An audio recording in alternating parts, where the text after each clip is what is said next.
তৃণমূল কংগ্রেস জঙ্গলनि बुथनन्द हारि हास्तिवा आइपेक टीमनि खरक नैजिथाम आदरक हास्तिव फाइमानि फियाबा बरनो सालनि बुबाग्रा खर आगुनि कासे होदेल जफैतनिखा नायमोथां बायके हास्ति हापां अम हाइपा टीमनु चेरे नायनायनि बागै हास्तिवा बिरखुं बायके हास्तिवा सबायखा तृणमूल कংগ্রেসनि काश्य बदल फाइका वेस्ट बेंगलनि रोंमन्त्री ब्रत बसु केरं तांबेतिनि मन्त्री मलय गतक तृणमूल साबुं खायजानाय मथानि मन्त्री रिब्रत बैनार्जिनकारि कुबुनि र लाइथामै सालगिसा सिगां आइपिएफनि काश्य बदल हास्तिनि जुदा जुदा हांकर बोखांस्तेव सार्भे खायनायनि बागै फाइमानि खाबु खायगा फेबा नायमोथांबाय बर'नि सार्भे रिपोर्ट सानजाखा हाइपान मंसो मानलिया पाइथागु नायमोथांराव जुदा जुदा कक सिंफोनो मंसाया कुमु मानलिया अंगै पाइथागु फियगै मारिखा हास्तिनि जिसा थोरों बदलफोनो हास्तिनि जुदा जुदा थायो थांगै सार्भे खालायमानो फेबा हास्तिव अमहाय पार्टिबो उमाबाय बेलाय सुमुं आजायजाक थोरों बयार तृणमूल कংগ্রেসनि अजमजक ममता बेनार्जीनि बोखांखैबो पार्टी बुंनानै नास्लेमुं फुनुजाखा 2023 विधानसभा जंगमरिनो नाहारिनो आइपिएफनि काश्य बदल सार्भे खायना फाइमानि आसाला बिरखं खरनि सिमिफाय बुबाग्रा खर आगुनि कक्तमा थुनरनि हाबानकनि सिमि तृणमूल कংগ্রেসनि आदरक साका त्रिपुरा हास्तिव तृणमूल कংগ্রেস राकेटि जाजानाय रिताबुनि हास्ति हाबानि सामुंबुदानि सिमि हास्तिनि जत्त तंक संलकरनो बानसिनाय नै कक्साका ভারতীয় তৃণমূল কংগ্রেসের পক্ষ থেকে আমাদের বিশিষ্ট নেতা মলয় ঘটক মন্ত্রী আমি প্রাপ্ত বসু এবং আমাদের ট্রেড ইউনিয়ন সভাপতি প্রাক্তন সাংসদ ঋতব্রত বন্দ্যোপাধ্যায় আজকে ত্রিপুরার বিখ্যাত এবং বর্ধিষ্ণু প্রেস ক্লাবে আপনাদের বিশিষ্ট আগরতলার ত্রিপুরার এবং পশ্চিমবঙ্গের বেশ কিছু গণমাধ্যমের আমরা রয়েছে এই প্রেস ক্লাবে আমি আগেও এখানে প্রেস কনফারেন্স করেছি, কিন্তু যে দুঃখজনক ঘটনা, যে ভয়ঙ্কর ঘটনার জায়গা থেকে আজকে আমাদের এই প্রেস কনফারেন্স করতে হচ্ছে, সেটা খুবই আমরা বলবো নক্কারজনক ঘটনা। ভাই ভাই ভাই প্লিজ প্লিজ প্লিজ একটু আমাদের কথা বলতে চলুন, কিন্তু কি আপনার বাইরের লোক কি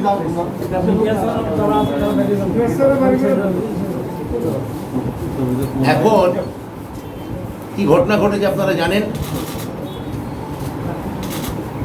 আমাদের আইপ্যাকের ছেলেদের প্রত্যেকের কোভিড রিপোর্ট নেগেটিভ হওয়া সত্ত্বেও যেভাবে একটা হোটেলে তাদের কার্যত অবরুদ্ধ করে রাখা হয়েছিল, তাদের বিরুদ্ধে এফআইআর করা হয়েছে, সমন জারি করা হয়েছে, যেভাবে এই পুরো প্রক্রিয়াটা ঘটানো হয়েছে সেটা থেকে সরকারের একটা স্পষ্টত এক ধরনের ভয়, এক ধরনের ট্রমা, সরকারি এক ধরনের অ্যাগনি বেরিয়ে আসছে। আমাদের কথা হচ্ছে যে সরকারের এই নিরাপত্তাহীনতা ভয় কেন? আপনারা জানেন এরকম এই ধরনের সমীক্ষক সংস্থা প্রত্যেক রাজ্যেই যায়, গিয়ে সমীক্ষা চালায়। আইপ্যাকের অপরাধ কি তাদের মাথায় বসে আছেন প্রশান্ত কিশোর, এইটা কি তাদের অপরাধ? এই কিছুদিন আগে পশ্চিমবঙ্গে এইরকম একটা ভয়ঙ্কর একটা রক্তক্ষয়ী নির্বাচন গেছে। বিজেপি সমস্ত শক্তি নিয়োগ করেছিল পশ্চিমবঙ্গ জয়ের জন্য। ভারতবর্ষের পূর্ব প্রান্তে একমাত্র উন্নয়নের মুখ, সাম্প্রদায়িকতা বিরোধী মুখ, সমন্বয়ের মুখ হয়ে দাঁড়িয়েছিলেন মমতা বন্দ্যোপাধ্যায় ভাগীরথীর তীরে। এবং তখন আমরা দেখেছি বিজেপি থেকে বলুন, অনেক সমীক্ষক সংস্থা বলুন, অজস্র পশ্চিমবঙ্গে এসছে।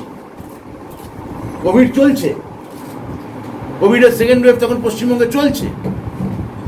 সেই অবস্থায় বিজেপি বারবার হেলিকপ্টার দিয়ে হোক, প্লেন দিয়ে হোক তারা নেমেছে, কোভিডের সংক্রমণ ছড়িয়েছে এবং চলে গেছে। কিন্তু কোনো আরএসএস বা কোনো বিজেপি নেতা বা কোনো সমীক্ষক সংস্থা কাউকে মমতা ব্যানার্জির পুলিশ হোটেলে গিয়ে কখনো অবরুদ্ধ করেনি, পেছনে টিকটিকি লাগিয়ে দেয়নি, নজরবন্দি করেনি এবং যাকে বলে এক ধরনের স্বৈরতান্ত্রিক ফ্যাসিবাদী আচরণ কারোর সঙ্গে করেনি।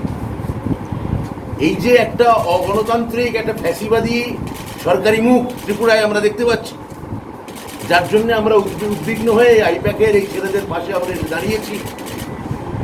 আসার কথা এই যে তাদের ইতিমধ্যেই মুক্ত করা হয়েছে, তারা কোভিড বিধি মেনে চলছেন, তাদের প্রত্যেকের কাছে কোভিডের নেগেটিভের সার্টিফিকেট আছে। আমরা সরকারের কাছে আশা করি এবং দাবি রাখি যে এই ধরনের আচরণ আপনারা করবেন না। মমতা বন্দ্যোপাধ্যায় স্বয়ং দিল্লি থেকে এই ঘটনার নিন্দা করেছেন আমাদের সর্বভারতীয় সম্পাদক, সর্বভারতীয় নেতা অভিষেক বন্দ্যোপাধ্যায়, তিনি গভীর উদ্বেগ প্রকাশ করেছেন। হয়তো তিনি নিজেও এর মধ্যে চলে আসতে পারেন এই ঘটনার প্রতিবাদে, কিন্তু তারই নির্দেশে আমরা এখানে এসেছি। আমাদের আইপ্যাকের ছেলেদের সঙ্গে আমরা দেখা করেছি, তাদের মনোবল জুগিয়েছি এবং সরকারকে এই বার্তা দিতে আপনাদের মতো বিশিষ্ট গণমাধ্যমদের সামনে আসা, যে আপনারা সরকারকে বলুন এত ভয় পাওয়ার কিছু নেই, এত আতঙ্কে ভোগার কিছু নেই, এত ইনসিকিউর হয়ে যাওয়ার মতো কিছু ঘটেনি। গণতান্ত্রিক দেশে আমাদের ফেডারেল স্ট্রাকচারে এক রাজ্য থেকে আরেক রাজ্যে লোকেরা যায়, চিরকালই যায়। এবং ত্রিপুরা আমাদের মাথায় রাখতে হবে, যদি আপনারা ত্রিপুরার রাজমালা ইতিহাস বইটি পড়েন, সেখানে আমরা দেখব রাজমালায় এই এই এই এই এই বাংলা থেকে 4000 পরিবার, রুকনুদ্দিন বরবাক শাহ, তখন বীরচন্দ্র মানিক্যের রাজত্বের আমলে 4000 বাঙালি এখানে আসেন, বসতি স্থাপন করেন। এটা মৈত্রীর জায়গা, ত্রিপুরার ভূমি, সম্প্রীতির জায়গা। এখানে ত্রিপুরা এক আশ্চর্য রাজ্য, যেখানে সম্প্রীতি, যেখানে রবীন্দ্রনাথের স্মৃতি মিশে আছে, যেখানে রবীন্দ্র সাহিত্যের প্রবহমান উত্তরাধিকার বহন করছে, যেখানে একটা অসাম্প্রদায়িক মনোবৃত্তির কথা বিসর্জন নাটকে বারবার রবীন্দ্রনাথ তুলে ধরেছে। সেখানে এই সাম্প্রদায়িক সংকীর্ণ দৃষ্টিভঙ্গি এই ত্রিপুরার মাটিতে চলতে পারে না। এবং তার সব থেকে বড়, ত্রিপুরার মানুষরা বুঝতে পারছেন যে বিজেপি বিরোধিতা, বিজেপিকে আটকাতে গেলে গোটা ভারতবর্ষে এখন একজন মানুষই আছে, তার নাম মমতা বন্দ্যোপাধ্যায়। সেই দলের নাম সর্বভারতীয় তৃণমূল কংগ্রেস। লেফট আর পারবে না, কিভাবে পারবে না একটু পরে আমার সাংসদ এখানে আপনাদের কাছে তা ব্যাখ্যা করবেন। আমি আপাতত আইনি প্রেক্ষিত এবং অন্যান্য রাজনৈতিক দিক আমাদের বিশিষ্ট নেতা, রাজ্যের আইন এবং পিডব্লিউডি মন্ত্রী, আমাদের পশ্চিমবঙ্গ সরকারের শ্রী মলয় ঘটককে কিছু বলার জন্য অনুরোধ করছি। মাননীয় মন্ত্রী ব্রাত্য বসু বিস্তারিতভাবে এখানে বললেন। আমরা আজকে এসেছি আমাদের দলের নির্দেশে, আমাদের নেতার নির্দেশে। অভিষেক বন্দ্যোপাধ্যায় সর্বভারতীয় তৃণমূল কংগ্রেসের সাধারণ সম্পাদক এবং সাংসদ, আমরা যখন খবর পাই যেখানে আইপ্যাকের কিছু ছেলেকে একটা হোটেলে নজরবন্দি করে রাখা হয়েছে এবং তাদের বিরুদ্ধে মিথ্যা মামলা দেওয়া হয়েছে 188 এবং কোভিড বিধি ভঙ্গের জন্য মামলা রুজু করা হয়েছে, কিন্তু প্রত্যেকে কোভিড নেগেটিভ হয়েছে। এবং আমরা সবাই আজকেও যে 3 জন আমরা এসেছি, আমরা প্রত্যেকেই দায়িত্বশীল এবং আমরা ডবল ভ্যাকসিন দেওয়া হয়েছে এবং আমরা আরটিপিসিআর টেস্টের রিপোর্টের সঙ্গে করে নিয়ে এসেছি। সেই রিপোর্ট এয়ারপোর্টে দেখা হয়েছে, দেখার পরেই কিন্তু আমাদের আগরতলায় প্রবেশ করবার জন্য সুযোগ দেওয়া হয়েছে। তো আমরা যদি কোভিড বিধি না ভাঙি, তাহলে সেখানে মামলা কেন হবে?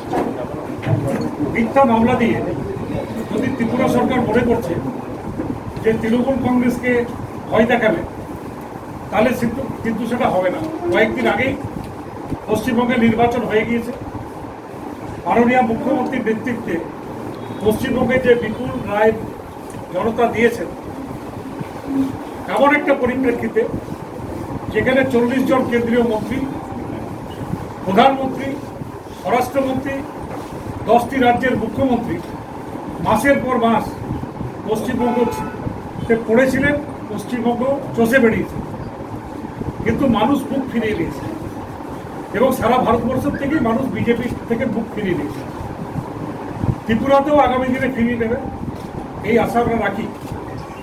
এবং আমরা ত্রিপুরার মানুষ বিগত যে বিধানসভা নির্বাচন, সেই নির্বাচনের পরের থেকে যেভাবে ত্রিপুরাতে শাসন ক্ষমতায় বিজেপি রয়েছে এবং নির্বাচনোত্তর ঘটনা আমরা অনেক দেখেছি। এখানে বিরোধী পক্ষের সমস্ত পার্টি অফিস বন্ধ করে দেওয়া হয়েছিল, উড়িয়ে দেওয়া হয়েছিল, এখানে লেনদেনের মুক্তি ভেঙে দেওয়া হয়েছিল এবং মানুষের মুখকে স্তব্ধ করে দেওয়া হয়েছিল। আজকে যেখানেই কোনো অন্যায় অবিচার হয়েছে, একটাই মুখ ভারতবর্ষে প্রতিবাদীদের সঙ্গে থেকেছে, সেই মুখটা হচ্ছে মমতা বন্দ্যোপাধ্যায়। তাই আগামী দিনে মমতা বন্দ্যোপাধ্যায়ের নেতৃত্বে তৃণমূল কংগ্রেস এই ত্রিপুরাতে কাজ করছে এবং করবে এবং ত্রিপুরাতে অত্যাচারিত মানুষের পাশে আমরা দাঁড়াতে এসেছি।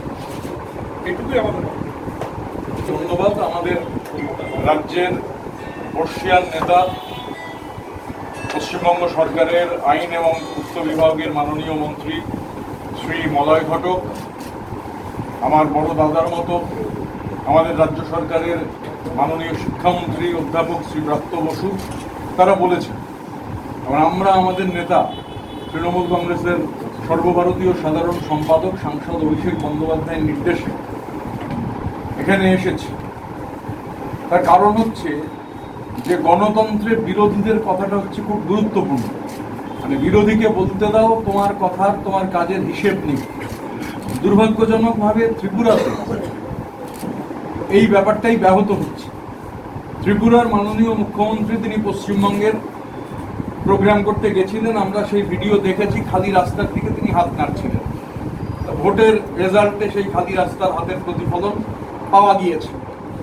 বাংলার মানুষ বিজেপিকে বিজেপির মুখে ঝামা ঘষে দিয়েছেন। মলয়দা যে কথা বললেন যে বিপুলভাবে গোটা দেশের বিভিন্ন প্রান্ত থেকে যে পরিমাণ অর্থ, যে পরিমাণ শক্তি ব্যবহার করে তারা এগুলো করেছিলেন, বাংলার মানুষ সেটাকে ব্যর্থ করেছেন।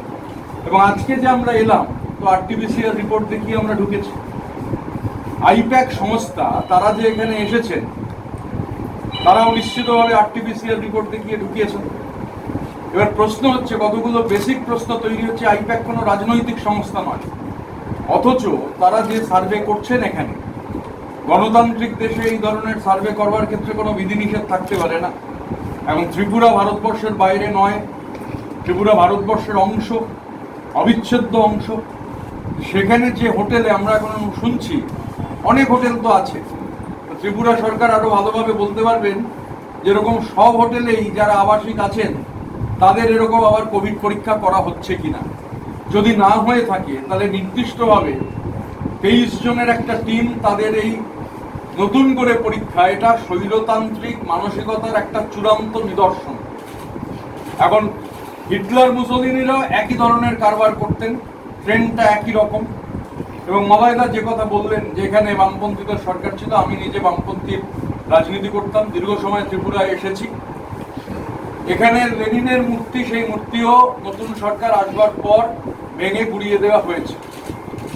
কোনো ধরনের আসলে আমাদের দেশে প্রধানমন্ত্রী, মাননীয় প্রধানমন্ত্রী, তিনি ডায়ালগে বিশ্বাস করেন না। গণতন্ত্রের মূল কথা হচ্ছে ডায়ালগ। আপনারা এখানে সাংবাদিক বন্ধুরা আছেন, আপনারা কেউ বলতেই পারবেন না, কেউই ভারতবর্ষে দেখেননি যে প্রধানমন্ত্রী কোনো ডায়ালগে অংশগ্রহণ করছেন। উনি শুধু মনোলগে আছেন, একতরফা বলেন, কোনো প্রশ্ন নেন না। এবার এখানে যে পরিস্থিতি যা তৈরি হয়েছে, আমরা আমাদের রাজ্যে দেখেছি দুর্ভাগ্যজনকভাবে, পঞ্চায়েত নির্বাচন থেকে দেখেছি যে রাম এবং বামের মিশে যাওয়া এবং কিভাবে একত্রিত হয়ে তৃণমূল বিরোধী একটা অবস্থান, দুর্ভাগ্যজনকভাবে একসঙ্গে বামপন্থীদের পতাকা, সিপিআইএম এর পতাকা, বিজেপির পতাকা উঠতে দেখা গেছে, একসঙ্গে দেওয়াল লিখন হয়েছে। তার ফলাফল বাংলার মানুষ এবারের নির্বাচনে পরিষ্কার করে দিয়েছে। ত্রিপুরাতেও বামপন্থীরা স্বাভাবিকভাবে যা পরিস্থিতি, একের পর এক নির্বাচন, এটা পরিষ্কার যে বামপন্থীদের এখানে কোনো ভবিষ্যৎ নেই। আর বিজেপির সরকার যেভাবে এখানে সরকার পরিচালনা করছেন, এই অটোক্রেসি বা স্বৈরতান্ত্রিক মনোভাবের চূড়ান্ত এখানে দেখতে পাওয়া যাচ্ছে। এবং এই ধরনের ঘটনা, এই যে আইপ্যাকের টিম, এরা ভারতবর্ষের বিভিন্ন জায়গায় কাজ করেন। কোথাও যে ঘটনা ত্রিপুরায় ঘটেছে, এরকম ঘটনা গোটা ভারতবর্ষের কোনো জায়গায় দেখতে পাওয়া যায়নি যে ঘটনা এখানে ঘটল। এটা গণতন্ত্রের জন্য ভয়ঙ্কর একটা ঘটনা। গণতান্ত্রিক ব্যবস্থা এটা চলতে পারে না। I may not agree with what you say, but I will defend to the last your right to say it. এখন মাননীয় মুখ্যমন্ত্রী নিশ্চয়ই জানেন, যেটা ভলতায়ারের বিখ্যাত উক্তি আর কি, গণতন্ত্রের অন্যতম মূল কথা। এই যে কণ্ঠরোধ করবার প্রচেষ্টা কিছুতেই মানুষ মেনে নেবেন না। আমরা সর্বভারতীয় তৃণমূল কংগ্রেসের পক্ষ থেকে, কারণ এখানে মানুষের মধ্যে ব্যাপক ক্ষোভ তৈরি হয়েছে, এই সরকারের বিরুদ্ধে ক্ষোভ তৈরি হয়েছে, বামপন্থীদের ওপর মানুষের আস্থা নেই। স্বাভাবিকভাবে সর্বভারতীয় তৃণমূল কংগ্রেসই হচ্ছে বিকল্প। এবং বাংলার নির্বাচন, এটা মনে রাখতে হবে, গোটা দেশে বিজেপির বিজয়ের রথ থমকে গেছে বাংলায় এসে, বর্গীদের আক্রমণ থমকে গেছে বাংলায় এসে। বাংলার নির্বাচন এটা প্রমাণ করেছে যে গোটা দেশে বিজেপি বিরোধী লড়াই, সেই লড়াইয়ের সংগ্রামের বর্ষা ফলক হচ্ছেন জননেত্রী মমতা বন্দ্যোপাধ্যায়। গোটা দেশ জোড়া যে কৃষক আন্দোলন, সিপিআইএম যাই বলুক, হান্নান মোল্লার মতো নেতারা যাই বলুন, ওই কৃষক আন্দোলনের মূল নেতা টিকায়েত সাহেব তিনি কলকাতায় এসে জননেত্রীর সাথে দেখা করে সাংবাদিকদের বলেছেন বিজেপিকে ঠেকাতে গেলে একমাত্র ভাইয়েবল অল্টারনেটিভ হচ্ছেন মমতা বন্দ্যোপাধ্যায়। সেই অল্টারনেটিভটা তো শুধুমাত্র কথার মধ্যে দিয়ে হয় না, কাজের মধ্যে দিয়ে। বাংলায় গত 10 বছরে যে ধরনের কাজ হয়েছে, দুজন মন্ত্রী এখানে উপস্থিত রয়েছেন, সেই কাজের ভিত্তিতেই বিকল্প এবং সেই এখন আমাদের নেত্রী জননেত্রী তিনি দিল্লিতে আছেন, একের পর এক বিরোধী নেতারা তার সঙ্গে দেখা করছেন। আমরা মনে করি যে বাংলার নির্বাচন থেকেই লড়াইটা শুরু হয়ে গেছে। বিজেপিকে উৎখাত করবার লড়াই, 23-এ ত্রিপুরাতে উৎখাত করবার লড়াই, 24-এ দেশ জুড়ে উৎখাত করবার লড়াই, এবং এই লড়াইয়ের একমাত্র বিকল্প হচ্ছে সর্বভারতীয় তৃণমূল কংগ্রেস, যার সর্বময় নেত্রী হচ্ছেন আমাদের নেত্রী মমতা বন্দ্যোপাধ্যায়। তো আমরা আস্থাশীল যে ত্রিপুরার মাটিতেও তৃণমূল কংগ্রেসের জয় পতাকা উঠবে। আর এই ধরনের, আমি আরেকবার যে কথা বলে শেষ করতে চাই, এই ধরনের স্বৈরতান্ত্রিক আক্রমণ যত ধারালো হবে, মানুষের প্রতিবাদ আর প্রতিরোধ হবে তত শানিত, কেননা ভবিষ্যৎ মানুষেরই। ধন্যবাদ। आसामनि कक्टमा थुनारनि बिसिंथि बुजिरि रेखा फाइनाल 2023 विधानसभा चौमारिव हास्ते हाबांग तंनाय बीजेपी आईपीएफटी बायाबनि हाबनि बसखांग कासा कतर चेलेन्ज हिनि साका आशोक सिमिया बदे बसाका फाइनाल सालकिसानि बिसिंगनो बार हागतनि तृणमूल कांग्रेसनि कासको अभिषेक बंदोपाध्याय हास्ते फाइनाल हिनि कक्साखा